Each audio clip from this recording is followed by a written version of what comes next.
ఈరోజు మనము DSC school assistant గణిత శాస్త్రము తెలుగు మరియు సంస్కృత అకాడమీ ఆంధ్రప్రదేశ్ వారి బుక్ అండి ఇది. ఇందులో గణితంలో కంటెంట్లో చెప్పుకుంటున్నాము.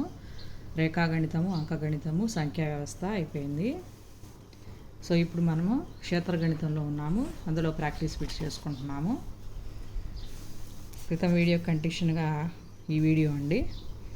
66th బ్లాంక్ చూడండి. ఒక క్రమ వృత్తాకార స్తూపంలో నిలువుటెత్తు 24 సెంటీమీటర్లు, దాని ఘనపరిమాణం ఇచ్చారు, వక్రతల వైశాల్యం ఇచ్చారు.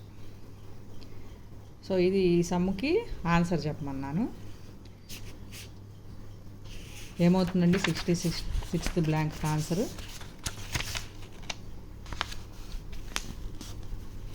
థర్డ్ 550 అవుతుందండి. సో h = 24 ఇచ్చారు. నెక్స్ట్ దాని ఘనపరిమాణం ఇచ్చారు πr² × h = 1232. సో దాని నుంచి r కనుక్కొని మన వక్రతల వైశాల్యం ఫార్ములా వేస్తే వస్తుందండి. దీనికి ఆన్సర్ వచ్చేసి 550.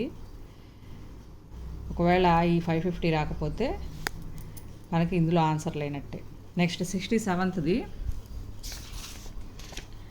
చూడండి. ఇక రెండు శంకువుల ఘనపరిమాణాల నిష్పత్తి ఇచ్చారు 1:4. వాటి వ్యాసాల నిష్పత్తి 4:5 అయినా వాటి ఎత్తుల నిష్పత్తి అన్నారు. సో r1² h1/r2² h2 అండి. ఎందుకని శంకువు ఘనపరిమాణం 1/3 πr² h కాబట్టి 1/3 క్యాన్సిల్ అయిపోతాయి, పై క్యాన్సిల్ అయిపోతాయి. రిమైనింగ్ వాటికి r1 r2 h1 h2 వేసుకుంటాం కాబట్టి 1/4 వేసుకున్నాము. తర్వాత వ్యాసాల నిష్పత్తి వచ్చేసి 25:24 వస్తుందండి.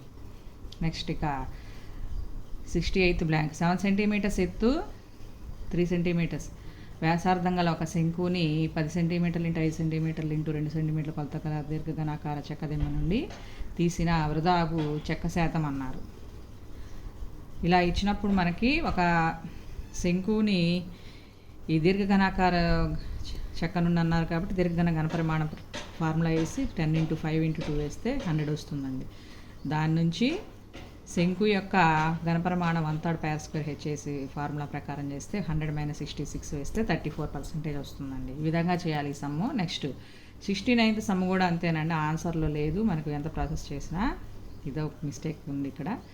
1.2 మీటర్స్ వెడల్పు 14 మీటర్స్ ఎత్తు భూవైశాల్యం 346.5 చదరపు మీటర్లు గల ఒక శంఖాకారపు టెంట్ నిర్మించడానికి కావాల్సిన క్యాన్వాస్ గుడ్డ పొడవు అన్నారు. సో భూవైశాల్యం కాబట్టి πr² = వేసాము. దాని నుంచి r 21/2 వస్తుంది. l = √r² + h². దాని ప్రకారం 35/2. πrl కనుక్కోవాలి. ఎందుకంటే మనకి ప్రకృతల వైశాల్యమే కదా క్యాన్వాస్ గుడ్డ కావాల్సింది. అందుకని πrl = చేస్తే 577.5 వస్తుందండి. నెక్స్ట్ 1.2 × x = 577.5 వేస్తే x వాల్యూ అనేది గుడ్డ పొడవు అవుతుంది. ఇక్కడ చేసుకోవాలి. నెక్స్ట్ ఒక గోళం వ్యాసార్థం రెట్టింపు చేయబడినట్లయితే దాని ఘనపరిమాణంలో పెరుగుదల శాతం అన్నారు. ఇప్పుడు సపోజ్ r ఉందనుకోండి 4/3 πr³. 2r ఉంటే ఏమవుతుంది 4/3 π × 8r³. సో దీనికి డిఫరెన్స్ ఏమవుతుంది 28/3. దేంట్లో 4/3లో ఇంటూ 100 వేస్తే మనకి 700% వస్తుందండి. నెక్స్ట్ ఒక దీర్ఘచతురస్రం పొడవు మరియు వెడల్పులు 4:3 నిష్పత్తిలో ఉన్నాయి. దాని కర్ణం ఇచ్చారు, చుట్టుకొలత ఎంత అన్నారు.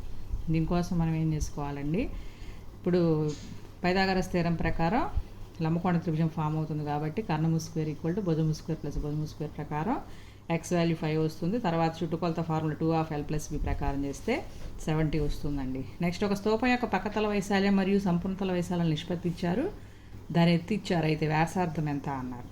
2πrh/2πr + h నిష్పత్తి 2/3 అండి. దీనికి క్యాన్సిలేషన్ చేసుకుంటే 5/5 + r = 2/3. దీని నుంచి r కనుక్కుంటే 2.5 వస్తుందండి. ఒక చతురస్రం మరియు సంబాహు త్రిభుజం యొక్క భుజాలు సమానమైతే వాటి వైశాల్యాల నిష్పత్తి ఎంత అన్నారు. దీనికోసమని x అనేది భుజం అనుకుంటే x²/√3/4 x² చేస్తే 4:√3 వస్తుందండి. నెక్స్ట్ ఒక గది యొక్క పొడవు వెడల్పులు ఇచ్చారు, దానిలో ఆవరించి ఉన్న గాలి ఘనపరిమాణం ఇంతైతే అందులో అమర్చగల వెదురుగడ్డ యొక్క గరిష్ట పొడవు అండి. ఈ సమ్ము ఒకసారి చేసుకున్నాం ప్రాక్టీస్ బిట్స్లలో. ఇవి డిఎస్సి 2012లో ఇచ్చిన ప్రాక్టీస్ బిట్లు అండి, జాగ్రత్తగా చూసుకోవాలి. సో అదే మోడల్లో ఉంది ఈ సమ్ము. ముందు హైట్ కనుక్కోవాలండి. పొడవెల్పులు ఇచ్చారు కాబట్టి హైట్ = 2880/15 × 12 వేస్తే 16 వస్తుంది. తర్వాత గరిష్ట పొడవు వచ్చేసి ఫార్ములా ఏంటంటే √L² + B² + H² అండి. అలా వేసుకుంటే 25 వస్తుందండి సమ్కు ఆన్సర్. Next 75th blank. ఒక వృత్తంలో వీలైనంత పెద్ద చతురస్రం అంతర్లింగించబడిన తర్వాత చతురస్రంలో వీలైనంత పెద్ద వృత్తం అంతర్లిఖించబడిందని భావించండి. ఇది కూడా రిపీటెడ్ బిట్ అనుకుంటానండి. అప్పుడు ఆ రెండు వృత్తాలకు మధ్య గల వైశాల్యం అనేది చిన్న వృత్త వైశాల్యానికి సమానంగా ఉంటుంది. నెక్స్ట్ త్రిభుజం యొక్క భుజాల కొలతలు 6 సెంటీమీటర్లు, 8 సెంటీమీటర్లు, 10 సెంటీమీటర్లు దాని భుజాల మధ్య బిందువును కలపగా ఏర్పడే త్రిభుజం యొక్క వైశాల్యం అన్నారు. సో దీనికి 1/4 పార్ట్ ఉంటుంది కాబట్టి హీరోన్స్ ప్రకారం ఫార్ములా వేసి చేస్తే మనకి త్రిభుజ వైశాల్యం 24 వస్తుంది. 4 వేస్తే 6 వస్తుందండి.